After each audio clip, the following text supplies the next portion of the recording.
forget the three he-he-he's. Really good. So now usually on an evening at 8 o'clock we do answering questions, and sometimes if there's some funny questions, sometimes you get funny answers. So don't always have to be serious. Here we go.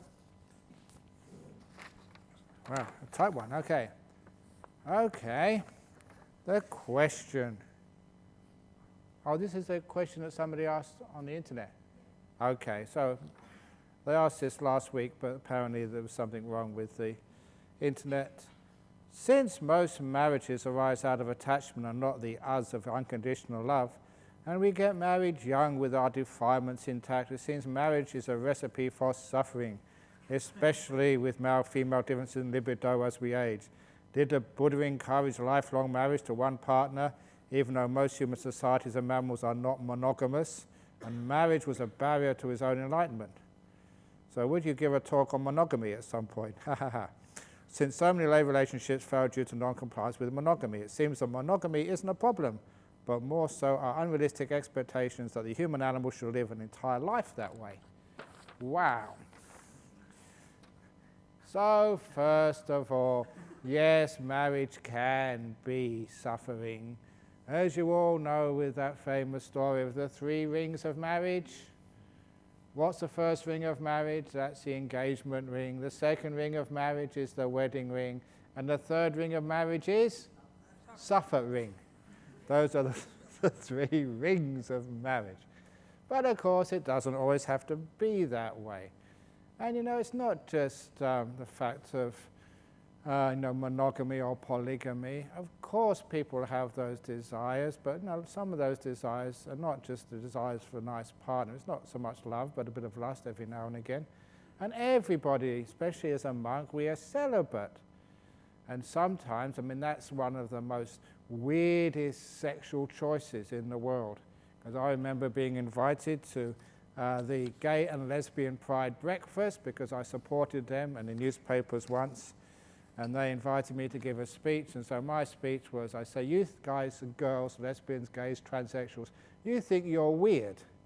You're not weird. In fact, there's something which is more deviant than all of you, and that's me. You have same sex. I have no sex. And so for most people, they think that's really weird. So I asked them, and I say, well, I always promise one day I'll do this. The next time they have a gay and lesbian Mardi Gras, I'd have a float for celibates. Celibate rights. That's what I call it. No sex, rules okay. But anyway, sometimes when you do get married, you commit to someone. That commitment is an incredibly wonderful thing. For those of people who want to do a spiritual path, you are letting go of a lot to be able to commit to another partner, to one person. It's not easy, it's a lot of letting go to be done. And if you can commit, again, what happens there, when I keep on saying this in marriages, you look at the wife or the new bride and you say to her, from now on you're a married woman, you mustn't think of yourself. She says yes. And I do this also in Asian countries as well, it's exactly the same. Then you look at the husband, the groom, and you say, from this moment on, you're a married man, you must not think of yourself either. And even in Malaysia, the groom also hesitates before he commits and says, okay, I won't think of myself. The bride, she always says it straight away. This is anecdotal, this is what I've seen, because I do this a lot. And then I'm still looking at the groom, and I say, from this moment on, you must never think of your wife. And then looking at the wife, from this moment on, you must never think of him. And that confuses them, because this is where you teach. If you tell people what they already know, of course they don't really pay attention. So now you've got a little riddle there. How can you live a marriage when you're not thinking of yourself, you're not thinking of your partner? And the answer is, once you're married, you think of us. Not him, not her, not me. It's about us. We're in it together. It's the third option, which most people miss. It's how relationships work. It's not about me. It's not about you. It's all about us. And so when you try and get that across to people, then the relationship starts in a much more sustainable level. If it's just about me, when you don't get what you want anymore, or when you've got enough, then you just move on to somebody else. When it's about the other person, you get burnt out. If it really is about us, you're in it together, then it's sustainable. And of course it does grow over those many, many years. And if there are any problems, whose problem is it? Our problem. And very recently, those of you who paid attention to the people who brought you dana today, you see the two young ladies and their parents, because I just managed to see them when I came back from the monastery over the road. And I did a blessing for the elder daughter. She's just got a new house just in Mirabuk. I did a blessing for her house. And I asked her, how is it, and how is your parents? And they said, both daughters said, they always argue. And they said that right in front of the parents. The parents were very embarrassed being told off in front of the monk. And I said, it's very easy. There's a solution to this. The Buddhist solution, how you don't have to argue in a marriage. And I asked them, how's it going? 1 week they haven't argued. So far so good. So how do you do this? Because in a marriage, you all want to be right. And you're arguing who's right and who's wrong. And you never get to a solution who's right. So that's a core thing. And just try and make it fair. So he's right some of the time and she's right some of the time. In order to decide this, there's a trick of looking at the calendar. And if it's an even day of the month, the 2nd, the 4th, the 6th, 8th, 10th, 12th, 14th, 16th, 18th, and so on, then he's right. If it's an odd day of the month, the 1st, 3rd, 5th, 7th, 9th, and so on, then she's right. So you don't have to have an argument. Look at the calendar. What day is it today? It's the 6th, 17th today? 17th. So today all the women are right. But watch it tomorrow, the guys are right.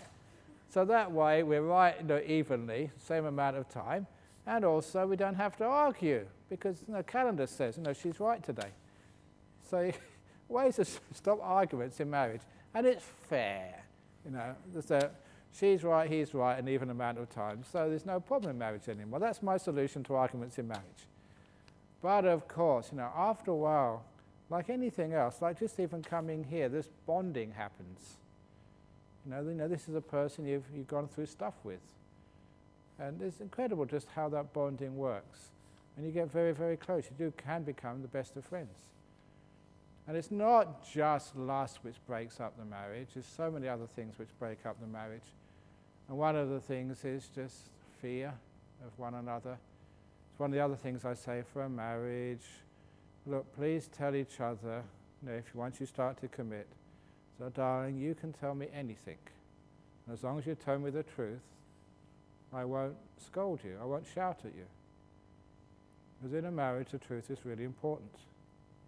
Sometimes what happens is, you spend too much on the credit card. I said, I better not tell my husband, he'll kill me. Or, the husband, he may be starting an affair with someone, and just, oh God, if my wife finds out, I'll be in big trouble. And so we hide the truth from each other. Wouldn't it be a wonderful thing that, if, say, the husband starts to feel lustful feelings to someone in his office, and he comes and tells you, darling, look, I've got these feelings, for this other woman, help. Because that's what we share, we're weak, and we want the other person to understand our weaknesses, and not to scold us, but to help us. That's what a marriage is all about. But unfortunately, we're so afraid of being scolded, being punished, that we hide the truth. And I think that breaks more marriages than anything else. If you could have a relationship and just tell the other person, darling, you can tell me anything. As long as it's the truth, I'm not going to get angry and upset. So in other words, encouraging truth. And then you can discuss these matters. Why is it you're starting to feel lustful feelings for somebody else, not yourself? How come you're not satisfying each other? Is something you're doing wrong? Because this brings me on to one of the other nice stories, that there was one of the disciples over in Singapore. She was a marriage counselor. She told me this story. She was a brilliant, such a smart lady. Because this woman came up and said, I've had it with my husband. I'm sure he's having an affair. He's coming home late every night and he doesn't talk to me. I want to divorce him. And the counselor said, well, does he love you? I said, of course not. He loves some other mistress somewhere. Well, said the counsellor, if you divorce him now, you'll make him happy. Is that what you want to do? No!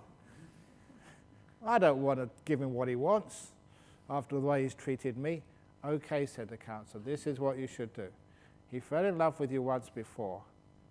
Get him to fall in love with you again. Start, getting a makeover. Go to an expensive salon. Start wearing some sexy clothes. Be a bit more affectionate to him. Because the plan is this. Once he starts to like you again, and once he starts to fall in love with you, and when he has fallen in love with you, then divorce him. Yeah, she said, yeah. So the two of them, that was their big plan. And so, she went to get a nice new hairstyle, started dressing up, wearing makeup and scent and stuff, and he started coming home early. And the counsellor would see her every week.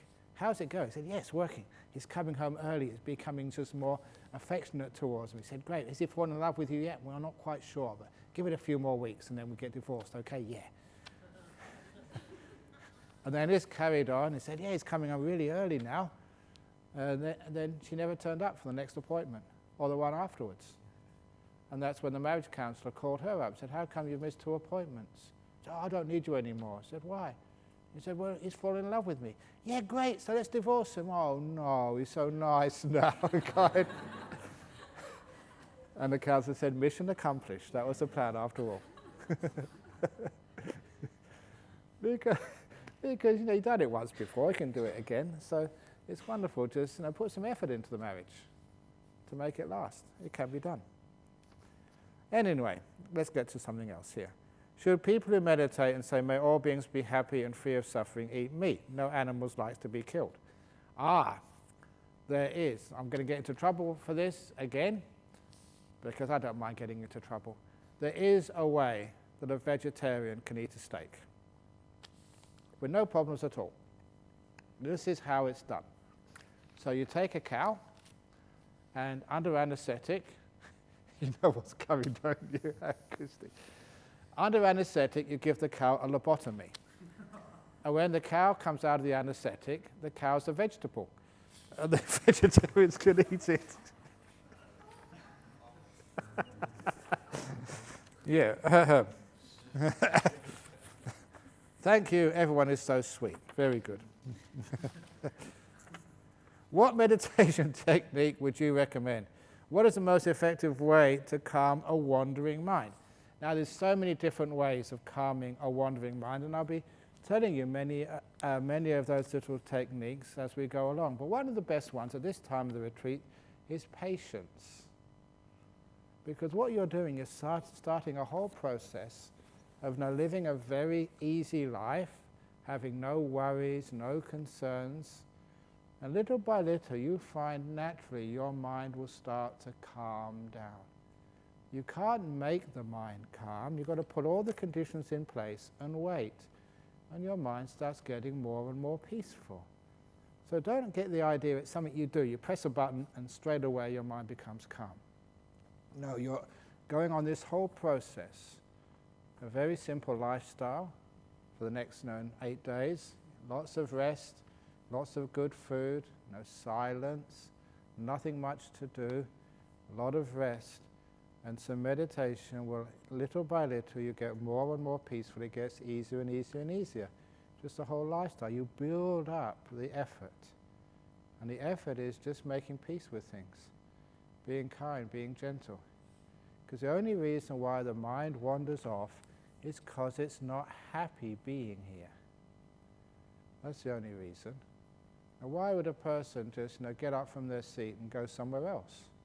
It's only because you're not happy, you're not content, you're not at ease where you are. And so the whole point of the meditation is learning how to be content right in this moment, just with what you have right now, being at peace with this moment, and you'll find the mind doesn't want to wander off. Sometimes people think, oh no, the mind is just all over the place. It's not all over the place. If you're doing something you really like, saying you're watching a movie which you really like, your mind doesn't wander away at all. Now, if you're watching some cricket match, if you're into sport, you're listening to some music, your mind is there in every part of the music. It doesn't wander away at all. Why? Because you're enjoying yourself. The only reason why the mind wanders away when you start meditating, you haven't got enough happiness yet. That will come later on. Not enough contentment, which means the mind always looks for something else. Now, one of the other reasons why it's not content is because, most human beings are control freaks. And because you're a control freak, your mind and you have got a very bad relationship. The story I tell, as a simile to make the point, is that this woman got a phone call in the afternoon from an acquaintance, and the acquaintance said, "Are you free this afternoon?" And she said, "Yes." "Oh, great. I'll come out for a cup of coffee. Now, I know you like your coffee shop, but I like Gloria Jean's, so we're going to go there. And I know that you keep on saying that you don't like lattes, but I like lattes, and so that's what you're going to drink. And the chocolate muffins over there, which you keep on raving around, that's really bad for your health. I like the biscuits, so we're going to have biscuits. We're going to sit out the back, not in the front, and we're going to talk about politics, because that's what I'm interested in, not your stupid Buddhism. We're going to talk about politics, and we're going to stay there for an hour and 20 minutes, because that's how much time I've got." Now, if somebody gives you a call and tells you where you're going to go, what you're going to drink, where you're going to sit, what you're going to talk about, are you going to like going out with a person like that? Even for a cup of coffee? Of course not. You're going to come up with an excuse, any excuse to get out of it. You start thinking, "Oh yeah, I've got a dentist appointment. It completely left my mind. I've got to go to the dentist. Sorry, maybe next time." Because no one likes to hang out with a control freak. So a couple of minutes later, she gets another call from another friend. "Hey, do you want to come for a cup of coffee?" She says, "Oh, sorry, I'm not free. I've got a dentist appointment." "Oh, that's such a shame. That coffee shop which you keep on telling, I'd love to try that. And you say those, cappuccinos are just to kill for, to die for, whatever. I don't usually like cappuccinos, but if you think they're so good, I'm going to try one too. And those chocolate muffins, I know I'm a bit fat, it's bad for my health, but who cares? You like them, I'm going to try them as well." And you've always been talking about your Buddhism. I don't know anything about Buddhism. Let's talk about Buddhism, and we can sit where you want to sit. And if somebody's like that, they're really caring for what you want to do, where you want to sit, what you want to eat, what you want to talk about. You say, "Oh, I'll cancel the dentist appointment, I'm coming." And you maybe only intend to stay there for an hour, but you end up staying all afternoon, 3 or 4 hours, because you're with somebody who's kind to you, not a control freak. Now, the meaning of that simile is sometimes people, when they meditate, they say, "Okay, mind, you're going to watch the breath. Not what you want to do, you're going to watch what I want you to do. You're going to sit here, you're not going to move, you're not going to be in this position or that position. You're going to sit how I'm going to tell you to sit. You're going to meditate for 1 hour, not an hour and 15 minutes, not 45 minutes. I want you to meditate for 1 hour, and we're not going to sort of think about what you want to think. We're going to think about just the breath or enlightenment or something." Okay. You're such control freaks to your minds, telling it what to do. Imagine you sat here with your mind when you start meditating. Say, "Okay, mind, what do you want to do now? What do you want to think about? What do you want to watch? Mind, I will do what you want to do for the next hour." And then you have this beautiful relationship with your mind. So it doesn't wander off anymore. It hangs out with you because you don't try and control it anymore. It won't run away from you. Many people, as soon as you sit down, you're like, "Oh God, here she is again, I'm getting out of here." You start thinking about all sorts of fantasies or dreams, or you fall asleep, anything to get away from you. That's why kindness is really important in meditation. Be kind to your mind. Don't be so cruel to it. And don't be so critical and fault-finding of your meditation. "I'm a hopeless meditator, I can't do it." Stop thinking like that. Be kind. Give yourself a break. When you have a good relationship with your mind, then you don't wander off anymore. You're always here. Your mind and you are good friends. So don't treat your mind like a slave, as if you can control it and tell it what to do. Treat your mind like a friend, and it will hang out with you. So that's the best meditation, to get out of the wandering mind. When we get our body relaxed and comfortable, what should we focus on? If we feel our body disappear and our awareness is strong, any specific object we should focus on? Okay, when your body gets relaxed and comfortable, usually the body starts to vanish, and quite naturally the mind starts to notice things which are moving. First of all, past and future, but that starts to disappear, and the thought starts to disappear. And quite naturally, even if you don't choose to look at this, most people automatically become aware of their breathing, because this is the last thing which is moving. That early on, when I first came here 31 years ago, there was myself and another monk, and one day, I'd just arrived, somebody invited us to try out a sensory deprivation chamber. Just come to Perth.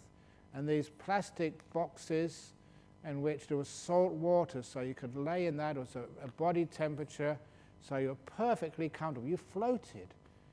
And it was airtight, well, not airtight, but it was soundproof, it was dark, so you couldn't hear anything, you couldn't see anything, you weren't feeling anything at all. And it was supposed to calm down your senses to relax.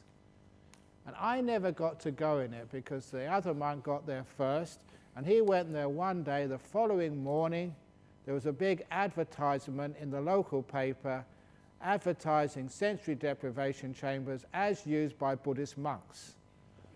So he conned us into trying it out so he could advertise, so we used it. So I couldn't go into it. But I asked the other monk, what was it like? He said it was really quiet, except his breathing was so loud, because everything else was stopped, but the breath, you can't stop the breath. So this is naturally what happens when you the body starts to relax. Quite naturally you can feel your breathing. So that's what most people focus on. The breath going in, the breath going out. I'll say more about that tomorrow, about the breath and how we watch it. It just gives us something to focus on. It's in this present moment. It's a bodily feeling. Stops us thinking. There's not much you can think about the breath. And so you just focus on that, and it becomes a very peaceful place you can stay. So that's usually what you focus on, your breathing. And I'll explain more about that tomorrow morning. When you relax the body at the start of the meditation, do you scan the whole body or just focus on the tense or sore areas? Usually I just do the tense and sore areas. The nice part, they're already nice, so don't disturb it. If it ain't broke, don't fix it. So just go to the areas which are a bit tense and just relax them, and then the next area which is tense, until the body gets really, really relaxed and you can really let it go. It's the same if you can't go to sleep at night. A lot of time is this tension from the day, emotional tension stored in the body. You can go to those areas of the body which are a bit tense. I don't know about you, but it's always my legs get tense, after the day, and I can feel tension there. When I relax my legs, the thighs and the calves, then I go to sleep very easily. So maybe just find out what part of the body is really tense, and relax it, and then you can usually sleep very well as well.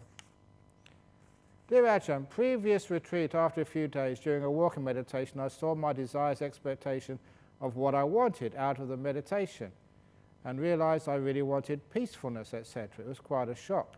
Was this just another thought surfacing, or was this the insight? How could I tell the difference between the two? Okay, if it was an emotional shock, that's usually a sign of a good insight. Because real thinking doesn't have sort of an emotional oomph to it.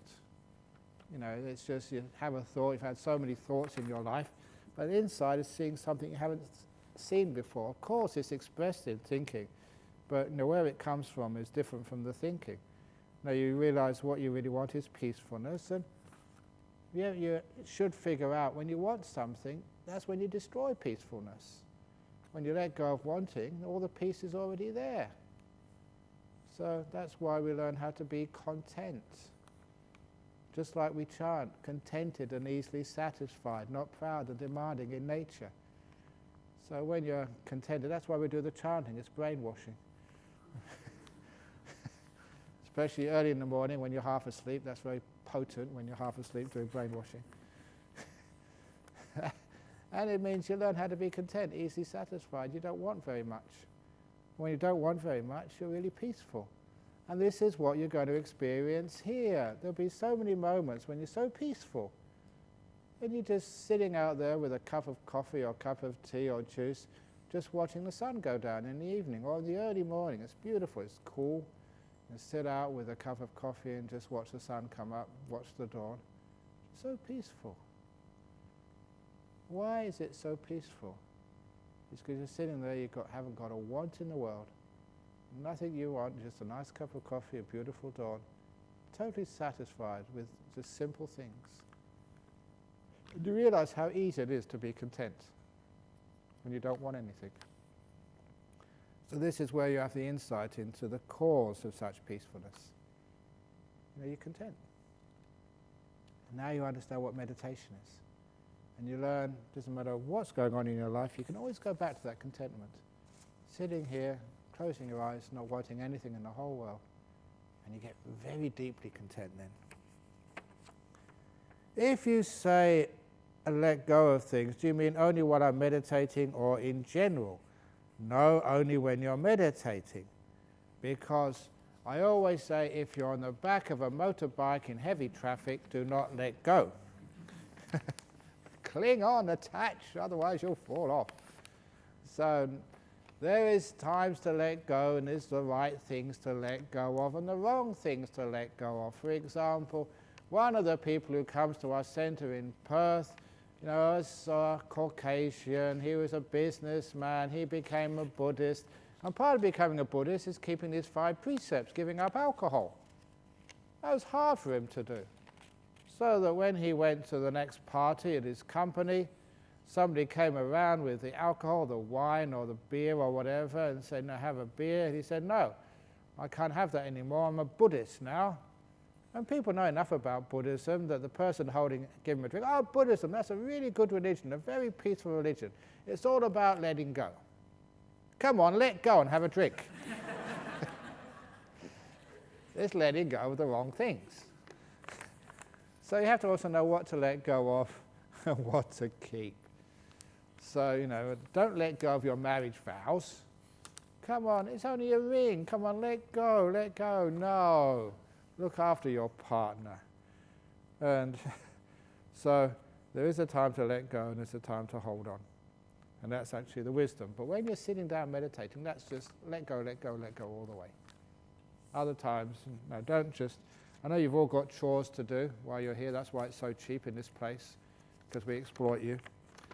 And when you've got a chore, don't say, Ajahn Brahm said let go, so I'm not going. I'm going to let go instead.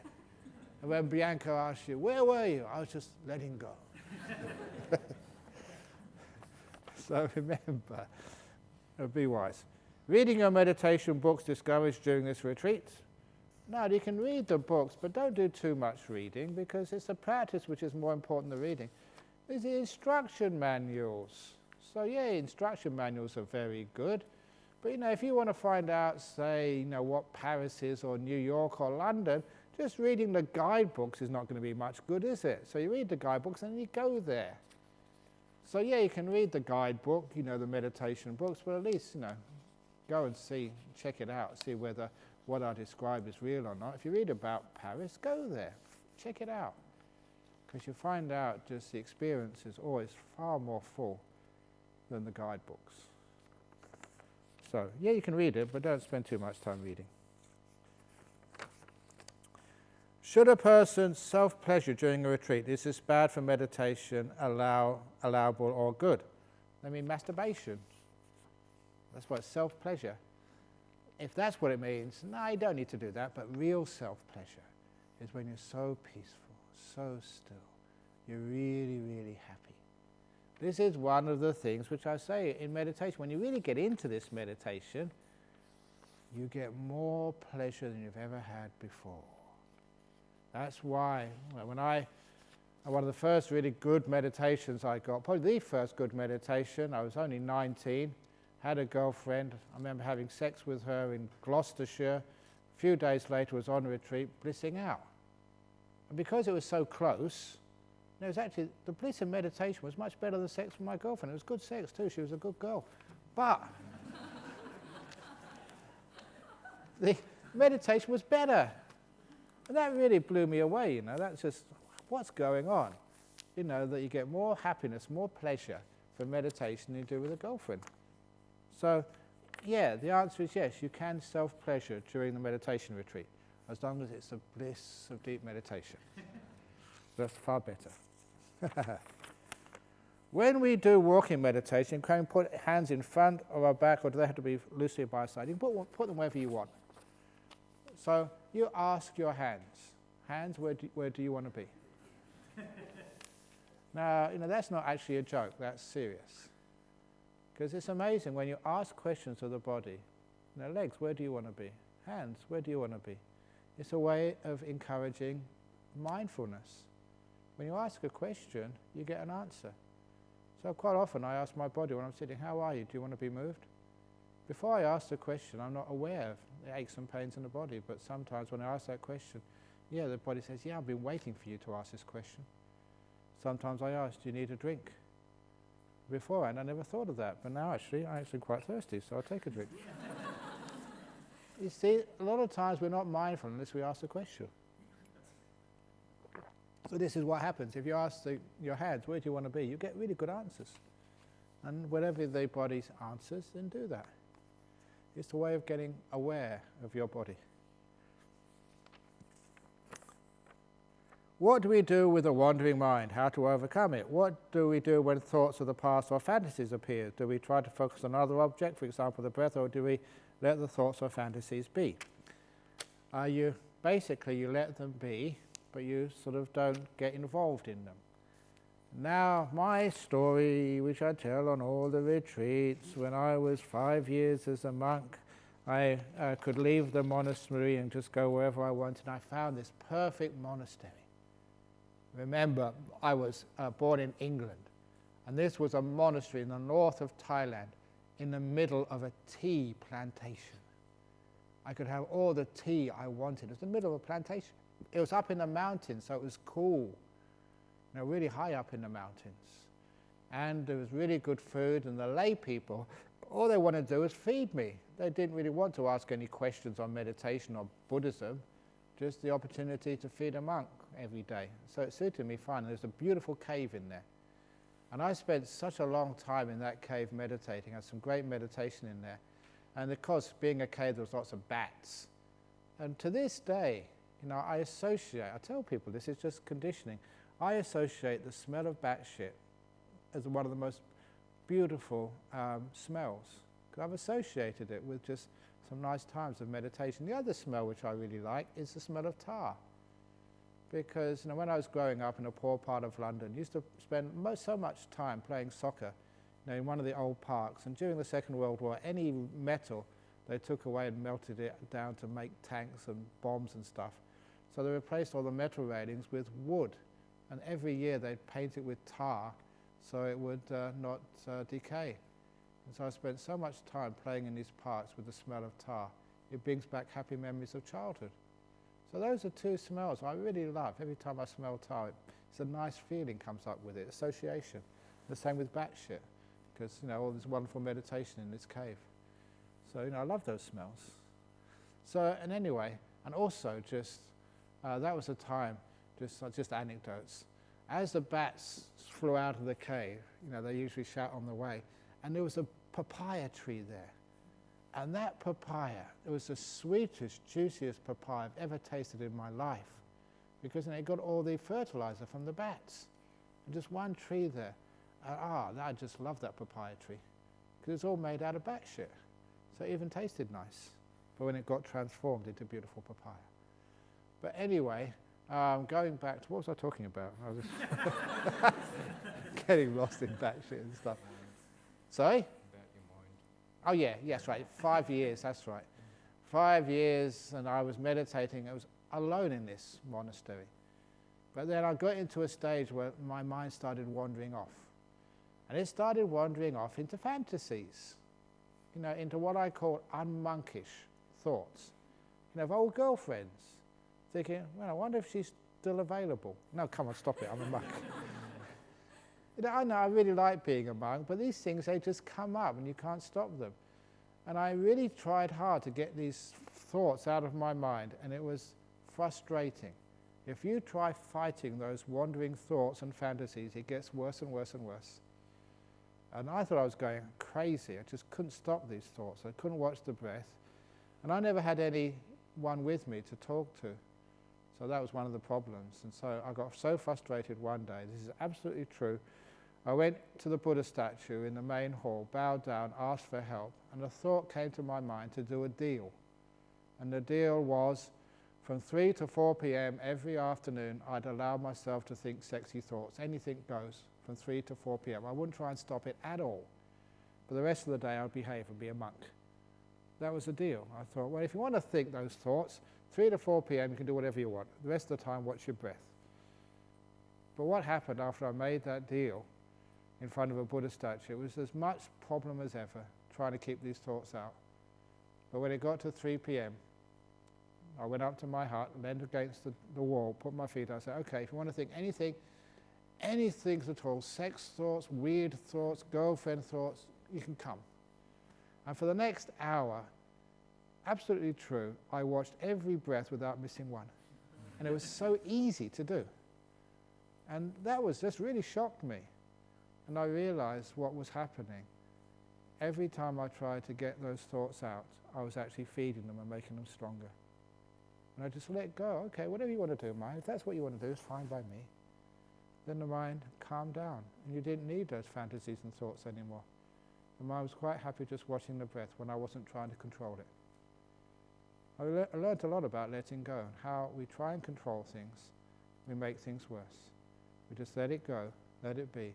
And the thoughts, they just start to lose their momentum. They stop all by themselves.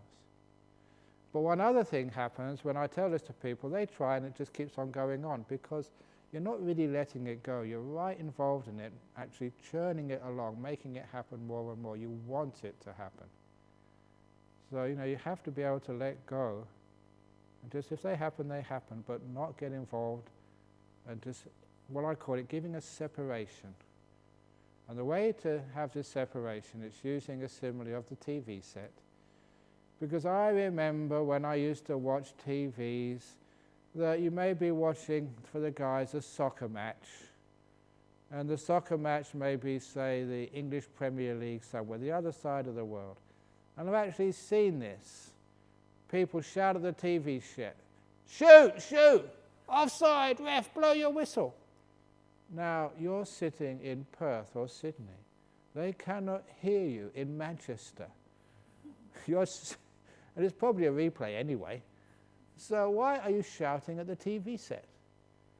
And for the guys, you don't need to get embarrassed, because the girls do this all the time when there's a movie on. And they shout out, "Behind you, they're creeping up behind you, kiss her or do something." You're shouting at the TV set. I remember just going to these movies with the girlfriends, and whenever you went to a horror movie, I always remember the horror movie Tarantula. Just really sort of stupid movies, no special effects. And this tarantula was supposed to have been in some nuclear accident. It was 3 times the size of a human being, was eating everybody, and was crawling behind people in the movies. And every time the tarantula was crawling behind somebody in the theatre was flat, "Behind you, tarantula!" You can't warn the person. That's a movie. They can't hear you. But still, you get so caught up, in the action in the movie theatre, you shout out. Now, the reason why you get caught up in the movie or in the football match and you shout out, "Shoot, offside," or "Kiss him," or just, "Don't go through the door," the reason why you get caught up is the same reason why those thoughts and fantasies don't stop. You get involved in it. You're right inside it, as if it's actually happening, as if your fantasy is real. So the way to overcome that, if you have a fantasy, if you have a sort of some thought of past or future, put some space between you and that thought or fantasy. It's like when you're in your room in your house, you're watching the TV. Just feel the sofa. Look, I'm in my house. I'm not in New York, with the gunman. I'm not sort of in the next episode of Bruce Willis. I'm safe, okay? This is a replay of an old football match. I can find out what's going to happen tomorrow or yesterday. So, nothing I can do. When you realize that you are separate from the action, then you don't get involved, and you can let it go very easily. But when you get caught up in your thoughts, you get caught up in the fantasies. It's like, being on the football terraces. You're actually sitting in Perth, but you're in Liverpool and Anfield. or you're in some movie set somewhere. You're not, you're at home. Remember where you are. And then you can actually put distance between you and that fantasy or that wandering thought, and it can stop very easily. You don't try and force it to stop, because you won't be able to. You just give it more energy. You don't get involved. You actually separate yourself, the watcher, from what you're observing, and then it's very easy to let go of. And then you get so much more peaceful. It's worth it, because the peace you get in meditation, just the movie just goes on and on and on, and just what next? I think it was you was telling me that, or someone was telling me, that that's one of the other ways of stopping fantasies and dreams. You said, then what? Then what? So you find your perfect partner. Then what? Your football team wins the FA Cup or the Champions League. Then what? And asking then what, it just takes away all the fun. Because apparently that there's a movie, a then what movie, somebody was saying, called Into the Woods. I think that's right, wasn't it, Into the Woods? Where it actually tells you what happens after Cinderella and Prince Charming, after they get married. Then what? And when the seven dwarfs, what happens to them? After Snow White actually marries the prince. It's actually getting all these fantasies, these fairy tales, and then seeing the next episode. And they're all killing each other. I think the seven dwarves turn out to be gay because they've been spending too much time with each other.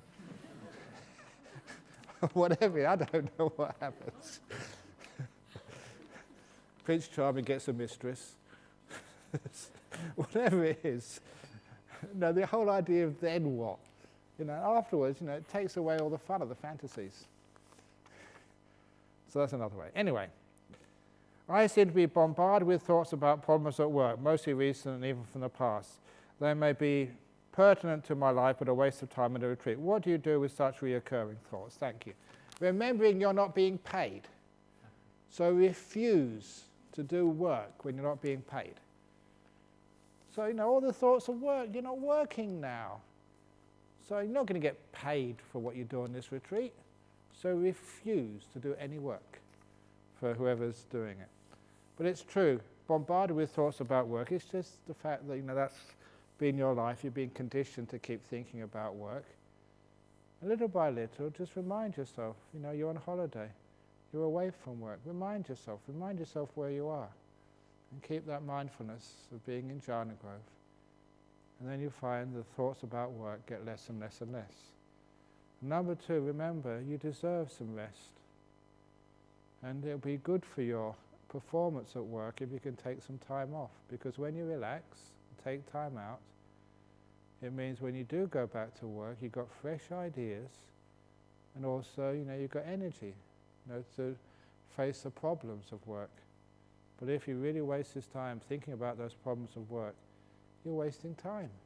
And you go back to work, almost as tired as when you left. So please remember, you deserve this break. And when you deserve this break, you realize that, and realize it's going to be good for your work, because you're relaxing. Then afterwards, you realize it's worthwhile not thinking about the work. Years ago, I was in Thailand just on a domestic flight, just reading the newspaper, and they said the best hotel in Bangkok was the Oriental. It won the award for the best hotel in the world that year. And I actually, one of the managers there I knew, she used to invite me every year. Fortunately, she's moved. But when I used to go there, if ever what's really famous is the onion soup at the Oriental Hotel in Bangkok. So it's amazing as a monk, you get to do all these amazing things. And so they gave me the onion soup. It's famous for it throughout the world. So if you ever want to indulge, the onion soup at the Oriental Hotel in Bangkok. Put that on your bucket list before you die. But anyhow, it had the best hotel in the world prize. And they're interviewing the manager. Said, why do you think that your hotel was the best hotel in the world? And he said, because I sent every one of my staff, every one of them, cleaners, concierges, people who do the bookings, housekeeping, everybody, managers, I send them to a Buddhist monastery for 1 week meditation every year at the expense of the hotel. It's not taken off their leave. It's part of the training. Because I found, he says, when people go to this retreat for 1 week a year, paid for by the hotel, they come back relaxed. They come back, they're far more sensitive to our clients. And the clients, our customers, notice that. And so our customer service level just goes up because of that. The stress levels goes down. And you don't get so many people taking sick leave. And I said just because they send every employee to a meditation retreat once a year at the hotel's expense.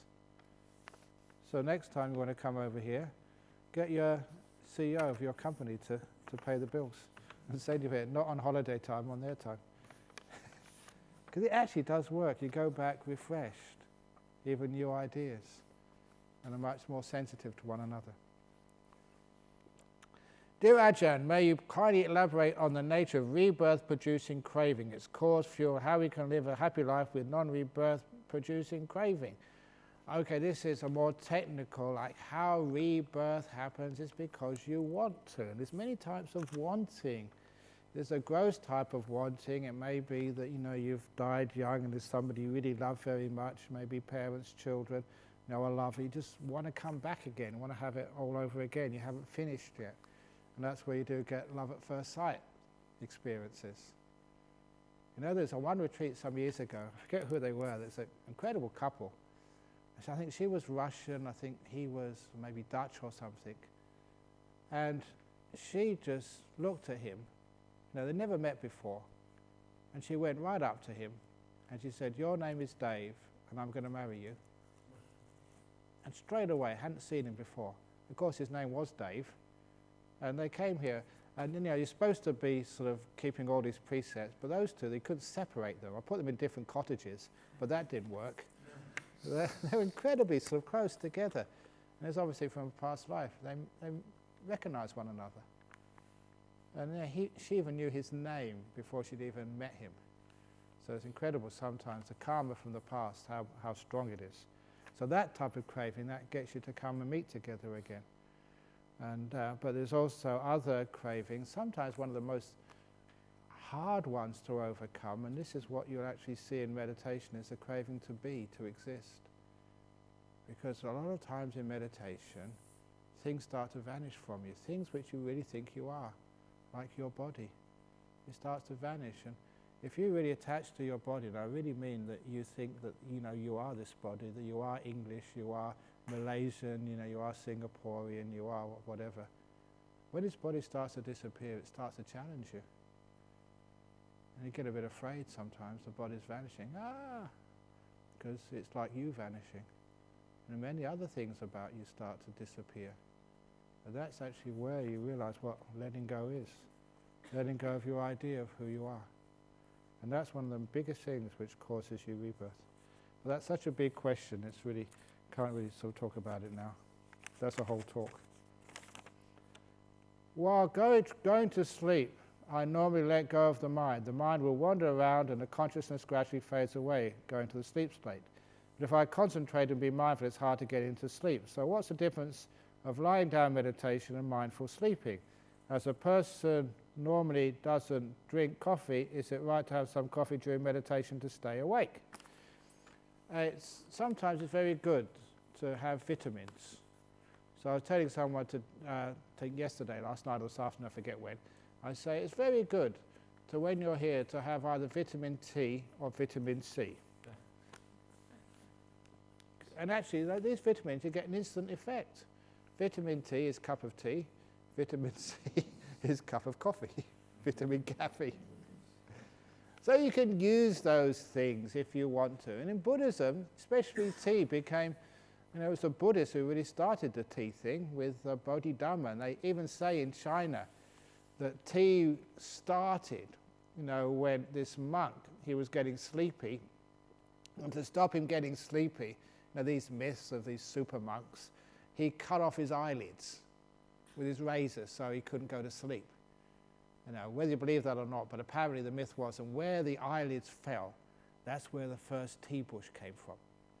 So you didn't need to cut off your eyelids anymore, just drink the result of that, which is tea. and you get some energy. And that became such an important part of Buddhism. That's why you get the tea ceremony and everything else from these places. So tea is very, very, very Buddhist. So coffee, well, same sort of stuff.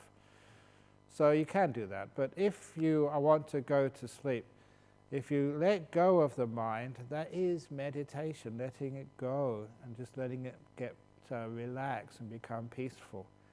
But if you concentrate, concentrating is controlling. I haven't mentioned this yet, but this is not a concentration camp. Concentration is not the right word. Stillness, relaxation. Because they have a word in meditation called samadhi. Very often people translate the word samadhi as concentration. That's a very bad translation, and that's caused such mischief to people trying to meditate. They think they have to concentrate. If you try and concentrate, you just get more tense and tired. It's nothing to do with concentration, it's all about stillness. And if you translate the word samadhi as stillness and not concentration, stillness, it gets very clear how to become still. You have to relax and let go, and then stillness is there. And this is the way of meditation, the still mind, not the concentrated mind. Concentration is too much force. And exactly, if you use force and try to concentrate before you go to sleep, you too much force, you're waking yourself up. You're not becoming still enough to go to sleep. You're just agitating the mind more and more. So you just learn how to let go. And if you want to have a nice way of going to sleep, many people have told me this, when I travel around the world. And apparently it's very, very popular. I mean, I'm honestly saying that this actually works. They listen to one of my talks before they go to sleep. And I don't know whether that's a compliment or... But I know how it works. It's not because it's boring, like go to sleep. It's because it teaches people how to let go and relax. And they let go, they relax, and before the talk's finished, they're in a deep sleep. So a lot of people have said they can't go to sleep without listening to one of my talks. In walking meditation, do you keep your focus on your bodily sensations, or do you gradually move to watching your breath? Usually the bodily sensations. In walking meditation, we don't worry about our breathing. We just let the breath do the breathing. We just focus on our bodily sensations. Because if you move towards the breath, you can focus so much on the breath, you don't know what your body's doing, which means you keep bumping into walls or tripping over stuff. So no, keep your attention on the sensations in the body. Could meditation with learning about the Dhamma lead to enlightenment like Lord Buddha and you have attained? Actually, the Lord Buddha also, this is a technical point, you do need meditation and some knowledge of the teachings. So how could the Buddha get knowledge of the teachings? It's quite obvious when you look at the story and use your brain. Under the Bodhi tree, so the Buddha didn't have any teachers. He had some teachers, but they weren't enlightened. Under the Bodhi tree, he got into the jhanas, and after the jhanas, the first thing he remembered after emerging from the jhanas was his previous life. And the previous life, was these Jataka tales, especially, the Vaisantara Jatakas, they are just so concocted, that's not valid, that's not authoritative. The previous life of the Buddha in the sutras is in the Gatikara Sutta, where he was a monk under the previous Buddha, Kassapa. So the Siddhartha Gautama, previous life, he was a monk, Jotipala, under Kassapa the Buddha. And so if he remembered his previous life, and that's not that long ago in the whole scheme of things, he would have remembered that life, the time he was a disciple of another Buddha, and he would have remembered some of the teachings that Buddha would have given him. And that was the teachings which he used under the Bodhi tree, together with his deep meditation, those two, to become enlightened, become a Buddha. So really it wasn't just by his own doing. He had a teacher, the previous Buddha, which he recalled. Because you can't do it just by yourself. You do need teachings as well as meditation. What is the difference between Zen meditation, watching a white wall, and the meditation taught here? Do both lead to enlightenment? The main difference is you don't get hit with a stick here. That's really dangerous. People said it didn't hurt. But if ever you asked anybody who'd been to a Zen retreat who did get hit by the stick, it hurts. I went to a Zen retreat once. It was only a weekend. And the master went behind everybody with a stick. I never got hit. You know why? Because the person sitting next to me got hit. And that was enough to scare me awake. It really sounded like it would hurt. And as soon as the guy sitting next to me got hit, my back would stay. And I wasn't going to be sleepy at all for the rest of the retreat. But it was just from fear, nothing else. But also that when I was in Hong Kong a couple of years ago, you know, in these monasteries, you get all the gossip. Monks gossip like everybody else and find out what's going on in other countries. He'd just come from mainland China. And he said one of the latest bits of news from mainland China, there was a Zen retreat where the master was using the stick. And this one middle-aged lady, you know, from mainland China, she started going to sleep, so she got hit on the back with the Zen stick. And immediately she got out her cell phone and called the police. And it's true, the police had no choice. He had to arrest the monk, and that was the end of the retreat. Because you can't do that these days. You can't go around hitting people, not even on a Zen retreat. So the poor monk got arrested. So that's a warning for everybody. You know, outside of Japan, don't use the Zen stick. You're liable to go to jail for that. So it's obviously, it went around all the monasteries, to be careful. So watching the white wall eventually disappears, but it's much easier to actually close the eyes. And does it lead to enlightenment? There's a great saying by the Buddha when somebody asked him, do all these traditions lead to enlightenment? What about non-Buddhist traditions? Can you get enlightened in a non-Buddhist tradition? And the Buddha gave this wonderful answer. As long as you're practicing the Eightfold Path, it doesn't matter what tradition it is or what you call it, as long as there's the Eightfold Path happening there, you're going to get enlightened. So it's not what you call your practice or what you call your religion or what you call your sect, it's what you do which matters. So and if you're practicing things like right view, right intention is making peace, being kind, being gentle, right speech, action, livelihood, keeping precepts, being virtuous, being mindful, the effort to stop and being still, you're going to get enlightened. Doesn't matter what you call it. So it doesn't matter what religion you call it, it's what you do is important. Where do you keep attention during meditation, breathing or the body? The best answer to that is what I said yesterday, whatever's in front of you.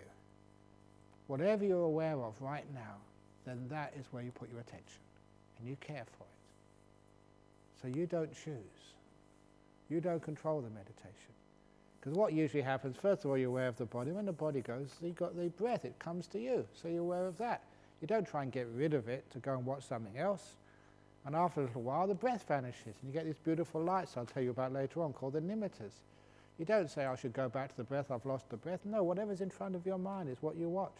And soon you get this incredible ecstasy and bliss coming up. That's just what you watch. You don't go back to nimittas or don't worry about the breath. Whatever's in front of you, in front of your mind, that's what you watch. That answers the question. That's actually very, very profound. It stops a lot of problems in meditation. And you get very deep very quickly. How do you know you're meditating correctly? Because you're happy. When you meditate correctly, sort of the mindfulness increases, you see more things, and what you see becomes more beautiful. Just generally get more happiness. In Pali, more piti sukha arises. So you can tell the people who get the really good meditations. When you come to the interviews, it's not what you say. I look at the shape of your mouth. If it's turned down, no. Horizontal, okay, but not good enough. If the corners are turned up, yeah, you've had some good meditation. You can't fake it, it's just so easy to see. That's how you know you're having good meditation. You're enjoying it, having happiness. In the lying down meditation posture, do we lie on the right side or left side? What is the normal practice? The position is so comfortable that one usually ends up sleeping. Is there anything you can recommend to prevent this? Yeah, it doesn't matter what side you lay down or whatever side is comfortable for you. But if you want to stop sleeping when you're doing the lying down meditation, everybody usually goes to sleep in one position. I usually do it on my right side. And that's where I usually go to sleep. I never go to sleep on my back. I don't know why I don't go to sleep on my back, but I just don't do that. So if I want to do laying down meditation, I don't want to go to sleep, I lie down on my back. That's a position reserved for meditation. Every other one is going to sleep. So psychologically, my mind recognizes, oh, he's on his back, he doesn't want me to sleep, so I keep awake. So find out how you go to sleep at night. Where do you start? And don't lay down like that. And then psychologically, your mind will realize, oh, she's not in the sleeping position, so it must be that I can keep awake. But the other thing is just, don't use a pillow. Because if you use a pillow, bed means sleep. So just, the psychology is just, everything is telling you it's supposed to go to sleep, so you do go to sleep. But you will notice something very, very strange during this retreat. You'll come up here into this hall to meditate, and you will fall asleep. You'll go back to bed in the evening to go to sleep, and you'll stay awake. What's going on? It is because when you come to this hall, you're trying to meditate, therefore you go to sleep. When you go to bed, you're trying to go to sleep, that's why you stay awake. Stop all this trying, and then in bed you can go to sleep, and here you can stay awake. Is walking meditation a substitute for sitting meditation, or should it be combined with sitting meditation? It seems to be hard to make the body disappear because you need it for walking, so how can you get enlightened if you always feel and need the body? Okay, you do it as a gap between the walking meditation, but you can get very peaceful, you get great insights when you're doing walking meditation. So it's not a second-class meditation. It's a great meditation. You get lots of insights when you're doing walking meditation. But don't just do walking meditation. If you keep walking, you wear out your feet and your legs and you get really tired. So you do some walking meditation, then you do sitting meditation, then you do walking meditation, then you do sitting meditation. You go from one to the other. So you can keep up the peacefulness, the present moment awareness for long periods of time. And usually, then after you feel that you've done enough walking meditation, then you sit and you can get very deep afterwards because the body is relaxed, you've got no aches and pains, and you've been already doing a lot of mindfulness of your bodily feelings. So it's very easy after doing walking meditation to get some nice deep meditation during sitting meditation. So it's a very good thing to do. Last night I couldn't sleep. I was restless and anxious and unfamiliar with the noises and even the cold air. It felt like I hardly slept the whole night. Is this normal for the first night? Yeah, of course it is. Because you have something, I've used this for stages of meditation. The 3 levels of every stage of meditation. First of all, it's recognition, then familiarity, then ease. And it's like the room. When you first come here, you don't know where you're supposed to go. You don't know the place, and you don't know the people sharing the cottage with you, so there's a lot of tension there, fear, and it's just natural. So the first night in a new bed, I get this when I go and stay in a hotel, I travel around a lot. The first night, even though you know it's safe, you're not used to the place, so you never sleep deeply the first night. The second night is much better, the third night is always really deep, because the body and the mind gets used to the place. So this is to be expected. The first night in your room you won't sleep that well. Tonight it'll be much deeper, and the third night it'll be hard to get up in the morning. It's just like your room, it's your bed, you get to know it and it gets to know you. And it's the same with any of these deep states of meditation. When you first get a deep state of meditation, you're very peaceful. It doesn't last that long. And actually you disturb it on purpose because you're not used to it. But after a while you recognize it, you become familiar with it, and then you can relax, you're at ease with it. So that's actually also happens in the meditation as well. So tonight will be much better. How does one combat dullness in meditation? Somebody actually asked me in the mental hospital on Thursday, said, how do you deal with boredom? And I said, what you're doing here is like a doctor.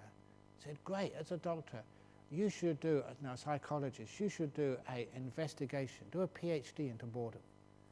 For example, when you're bored, how does it feel? Does it always stay the same? What does boredom feel? Describe boredom to me.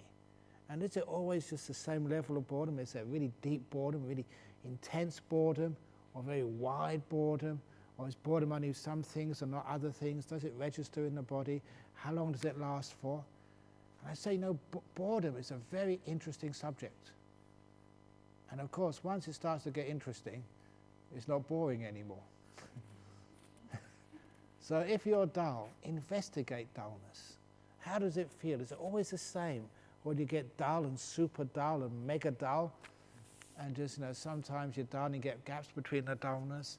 Investigate it. And then dullness becomes incredibly alive and exciting.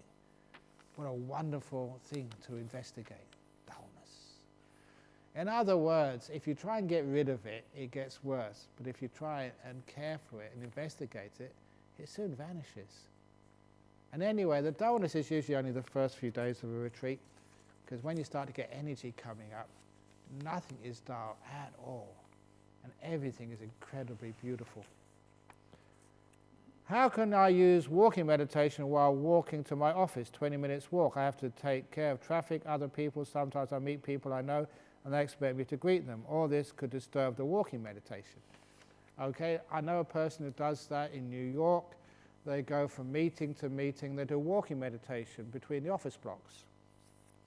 So in order to not have to be disturbed by greeting people, just put some earplugs, into your ears. You don't have to have an iPhone. You don't have to have it turned on. When you've got the earplugs in, people think, you're listening to something. So they can talk to you and you don't have to respond. It's a great way. I use that sometimes in the aircraft. I put on headphones. Even though I'm not watching the movie, they think I am, so they don't talk to me, so I can meditate in peace and quiet. It's not really lying, or maybe a bit deceit, but it stops them talking to me because they think I can't hear. I can hear, but I pretend I can't. So, I can tell you all my tricks. Yeah, now you're going to come and sit next to me in the aircraft and say, I know you're not moving, and ask me all your problems. That happened to me once. I was flying back from Kuala Lumpur all the way to Perth. And this was just, and I was working so hard on a retreat, and the people, it was in a retreat in Malacca, and they picked me up from Malacca and took me to the airport, and all the way they were talking about their problems, their meditation, family problems and stuff. And when you got to the airport, we'd get you a cup of coffee, and of course, just an excuse to talk to me some more. So there's a counselling all the way to the airport. And so I'm crikey. Now I can get on the aircraft. And I got on the aircraft, had a window seat. So at least I know that one side no one's going to talk to me. And on the other side, a guy came and sat next to me. He didn't know me from Adam, so I was fine. And then as the passengers were going in, this woman stopped and looked at me and said, "You're Ajahn Brahm, aren't you?" I said, yes I am. Why? She said, I really want to talk to you about something. And I said, I'm terribly sorry, but this gentleman's got the seat over here. You know what this girl did? She talked to the gentleman, "Sir, would you mind exchanging seats?" And I was thinking, no, please, don't do it. And he said, yeah, no problem. And she had me all the way from Kuala Lumpur. It's about 6 hours, talking about her marital problems for 6 hours without rest. Jeez, I wish I'd have got those earphones on quicker. And there's no escape. In an aircraft, and she's got the aisle seat, and I'm in the window seat. She's got me cornered. That was really bad karma. So anyway, so there's suffering of being a monk. Anyway, so this is what you can do. And so you don't have to greet them. And of course you take care of traffic. That's easy to take care of traffic when you're mindful. You just stop and just wait. So it's a very good thing to do. You can walk quite slowly, and you can actually preserve all of your energies so you don't get stressed out. How do I deal with my family resistance to my being here? They were upset and hostile and said I was escaping, deal with my life and problems. Ha ha ha. When you go back, they'll look at you and think, wow, you are so peaceful. Because there's lots of stories. One story, there was this man, he always, one of our regulars at our city centre, always wanted to go on a weekend meditation retreat. And he'd tell his wife, "Darling, there's a weekend meditation retreat. Can I go?" And she'd say, "What do you mean, being selfish and going? The weekends we've got to do the shopping, the cleaning, take the kids to the sport. Of course you can't go." "Okay, darling." And he was a very smart man, because he would ask every time. He just wore her down. And every time there's a retreat, say, can I go? I said, no, of course you can't. Mother-in-law's coming. No, you can't. You've got to do the jobs which I gave you. No, you can't. And then one day he asked and said, there's a weekend retreat, can I go? And she was so upset with him. She said, okay, you just go and be selfish. Leave me with all the work. So he went. He took that as a yes. But then what happened? When he came back, he told us, when he came back after a weekend retreat, he was really such an improved husband. His wife saw it straight away, and she was so impressed. He told us the next time there was a retreat, he didn't even need to ask. She gave him the money, off you go. Because she liked her husband after he'd come back on a retreat, from a retreat. It actually did work. So when you go back, with your family, and they see the changes in you, and I almost guarantee this, they'll say, wow, we didn't realize how good that was. And they'll say, here's some money, go again. They'll see the results. And the other thing was, usually when we have a evening meditation at Armadale, this always seems to happen at Armadale, sometimes these middle-aged women would come up to me and say, I never felt like coming today, I was busy at work, I came home, I just wanted to relax in front of the TV, but my kid told me to go. Mummy, are you going to meditation tonight? I said, no, I'm too tired. Mummy, you must go to meditation. But I don't feel like it. Mummy, go to meditation tonight. Why, darling? Because you're a much nicer mummy when you come back from meditation. From the mouth of kids. So you do actually get much better after you meditated. One last question. There's a few left, but I'll do those tomorrow. We have come from far and distant places to hear you. Can we please have guided meditation? That would be wonderful, thank you.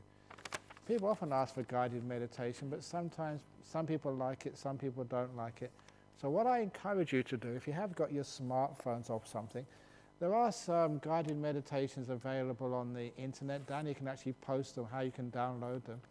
So you can download them on your device, and then you can put the earbuds in here if you wish, as long as it's a guided meditation and you're not listening to AC/DC when the meditation hall or whatever else you want to listen to, but you're listening to actually just some guided meditation. Then actually you can do your own guided it's obviously someone else who's doing the guiding. You can actually listen to it in here, because sometimes that's the very, very best. So most of you have got these devices, even though you're not using them. Some of you are. I know what you're up to. But you can actually download these things, guided meditations, and you can play them to yourself, which means that we don't have to start all the same time, we don't have to finish all the same time, and you can do it any time of the day. So that's what I'd recommend, rather than doing actually a guided meditation for everybody all in one go. It doesn't seem to fit on a retreat when you do guided meditations, because some people come early to meditate, some late, some after the talk, and then I go and do the interviews tomorrow. So it's hard actually to fit it in. So please ask Danny or Mike, maybe you can post some up somewhere, how you can download some guided meditations. And that means that you can do it yourself. Okay, so that's enough. Actually, are you tired? Shall we do three more questions? I can just finish them off. I won't go into too much detail. How do we use our meditation to create our dreams? Is it just about being fully present and content to create our desired future, or can we use creative visualization and feeling grateful in advance when meditating? Your future is right now. You've arrived at your future. It's called the present moment.